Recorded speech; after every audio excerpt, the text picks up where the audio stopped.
I think you know that this part of the world means a lot to me because I lived in Indonesia as a boy, and my sister is half Indonesian. She was born there. She married a man whose parents were from Malaysia. My mother worked in Southeast Asia for most of her life, working with women in villages to try to help them get more money through selling handicrafts and developing small businesses. So as I drive around here, it's very familiar to me. It reminds me of my childhood. And my commitment to deepening America's ties to Southeast Asia is very real. That's why I'm the first U.S. president who's regularly met with ASEAN leaders. It's why we're working together to promote peace, protect human rights, encourage sustainable development, advance equality for women and girls, and to meet challenges like climate change and other environmental issues. The second person I want to introduce is Disa Adanisa. Where's so? After her experience in America through YSEALI, she said, "When I came back to Indonesia, I realized I love the United States not because of the fancy stuff, but because of the people and because of their kindness." And so I want you to know that the American people feel the same way about you. But it was actually Disa's time volunteering in Nicaragua a few years ago that it set her on a new course. One day she happened across a cafe for the deaf. And at first she wanted to learn a new language, in this case the sign language spoken by the waiters and waitresses. She came to realize that the cafe was a great way to empower people with a disability. She visited schools for the deaf, made deaf friends. Last year, Disa opened the Finger Talk Cafe in Indonesia to provide job opportunities for the deaf community there. And I've been told great things about the cafe because my receptionist, as you know in the White House, a wonderful young woman named Leah, she visited earlier this year. She is deaf, and she is the receptionist of the White House. So when you come visit the White House, she's the first person you meet, and she signs, and she said, you know, she wanted me to tell you how proud she is of you. So congratulations.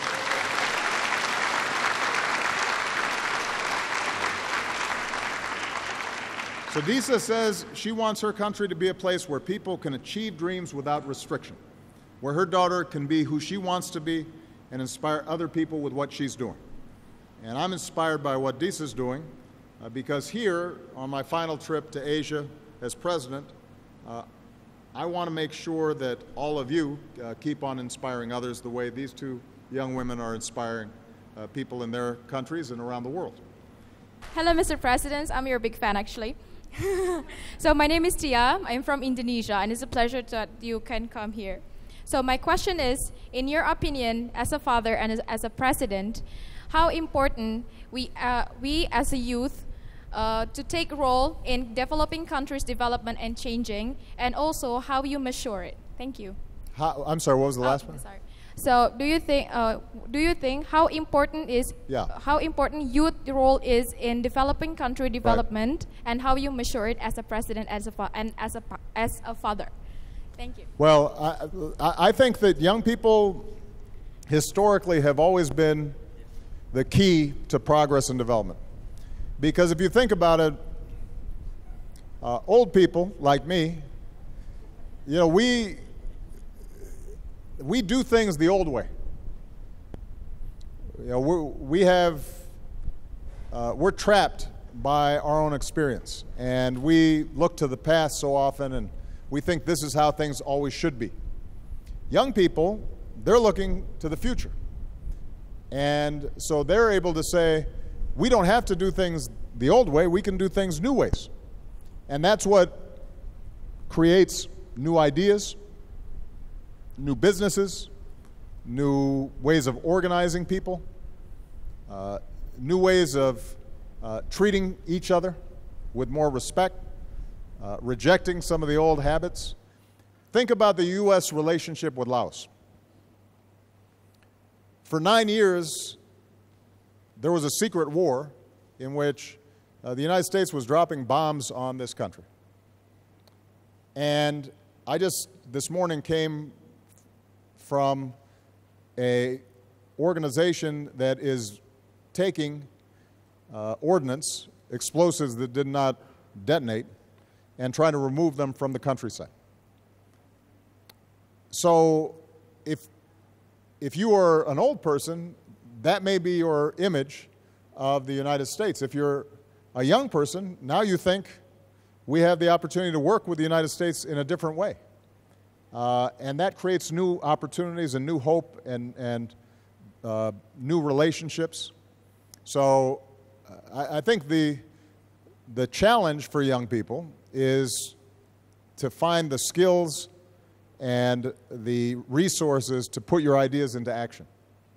Because it's not enough just to dream about, I want to educate everybody in my country, or I want to build a great new business. You actually have to do the work, and you have to have plans, and it's hard. And so part of what we're trying to do is to provide resources to young people, but also help them learn from each other,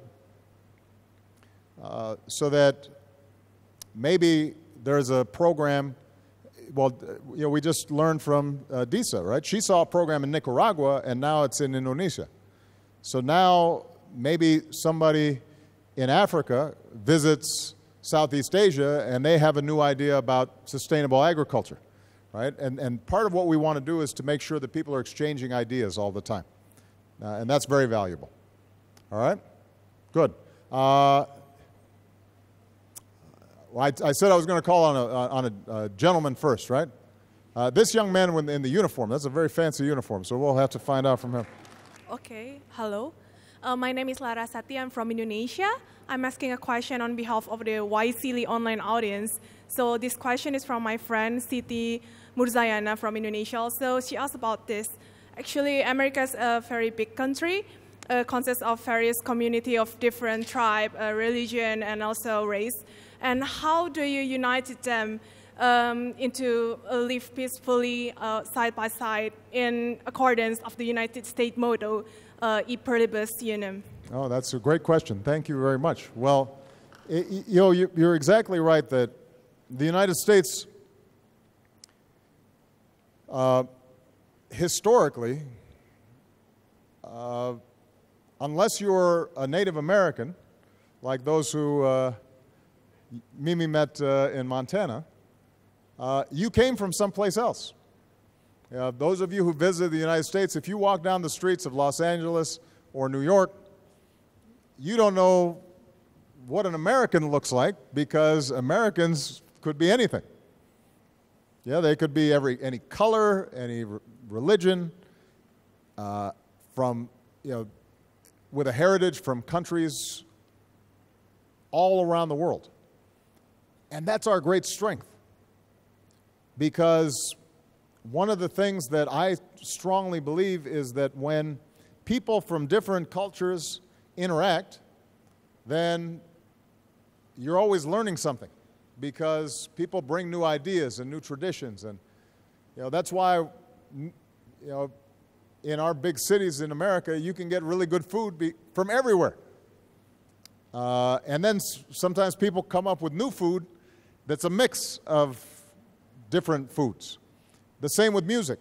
If you think about rock and roll or hip hop or any American, or jazz, any American music, it's a blend of all these different traditions. And that's part of what makes us unique. Recently we all saw the Olympics. And, not to brag, but the United States did very well at the Olympics. Now, part of this is because we're a big country, and we're a wealthy country, so we can provide training and opportunities for our athletes. But if you look at our athletes, there are two things that stand out. First of all, more than half of the medals we won were from women. And so we passed a law a long time ago that said, if you give sports opportunities to boys, you have to give them to girls too. It's called Title IX. And as a consequence, we've developed a really excellent program for women's athletics. The second thing is, because we have people that came from everywhere, we have people of all different types for every sport. So we have really tall people to play basketball or to swim. We have little people for gymnastics, right? We have genetically, for whatever sport, we have people who fit the sport, right?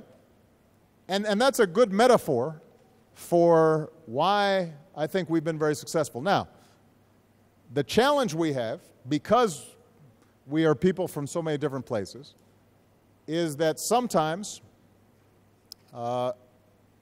we've had to deal with racism or conflict between races, ethnic groups, new immigrants, and that especially becomes a problem when the economy is not doing well, and so people feel stressed.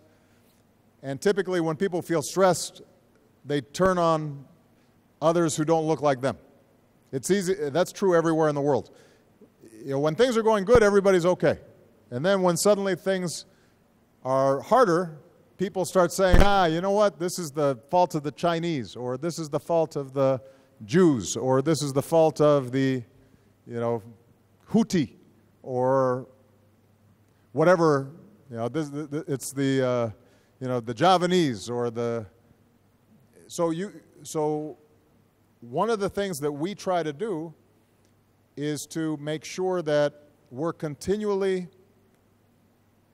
reminding ourselves that what makes an American is not your race or your skin color, but what makes an American is a set of beliefs, a creed, our belief that all men are created equal, our belief that our Constitution is the law of the land and that everybody has to follow it and everybody is equal before the law. So that if you're a president or you're a janitor, in the court of law, you should be treated the same. We try to promote the notion that the state cannot choose sides in a religion. We have a very religious country, but part of the reason America is very religious is because we don't let the state establish one religion, so everybody's free to choose the religion that they practice. And so these ideas, these principles, are the things that need to be constantly strengthened and reinforced. And I think that ultimately that's where we need to go as a human race. And this is why sometimes we talk about issues like human rights or freedom of the press or freedom of speech. And I'll be honest, everywhere we go, including here in ASEAN, sometimes people say, why are the Americans talking about these issues? This is none of their business. They shouldn't be meddling in other people's business. And also, America's not perfect. Look, it still has racial discrimination and it still has its own problems. It should worry about its own problems. And I agree with that in the sense that we definitely do still have problems we have to work on. We still have discrimination. We still have situations where women are not treated equally. But I think that over the long term, the only way that humans are going to be able to work together and interact and prosper and deal with big problems is if we are able to see what we have in common with each other and treat everybody with dignity and respect. And that means that we have to have some principles that are not just based on our nationality. They're not just based on our tribe or our religion or our ethnicity. Otherwise, at some point, we're not going to be able to get along. And we'll have more war and we'll have more conflict because that's been human history. And this is why we talk about these issues when we travel to other countries as well. It's not because we think we're better than other people. It's because we have learned from our own experience that if you don't respect all people, or you don't respect all religions, but also make sure that no matter how religious you are, you respect other people to have a different idea. We've learned that if that doesn't happen, then we have conflict. And if you look at what's happening now in the Middle East, for example,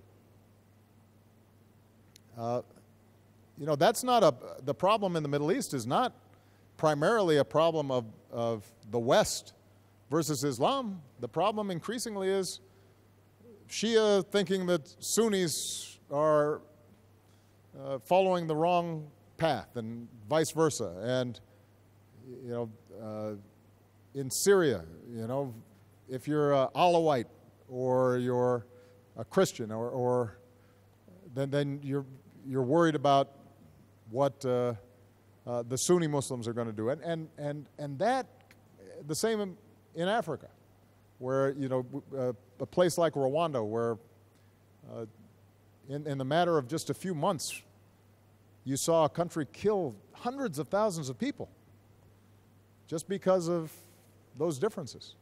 And that's been true in all parts of the world.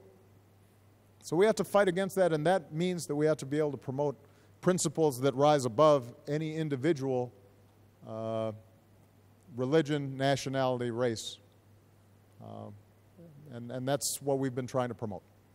Not always successfully. Not everybody in America agrees with me on this, by the way.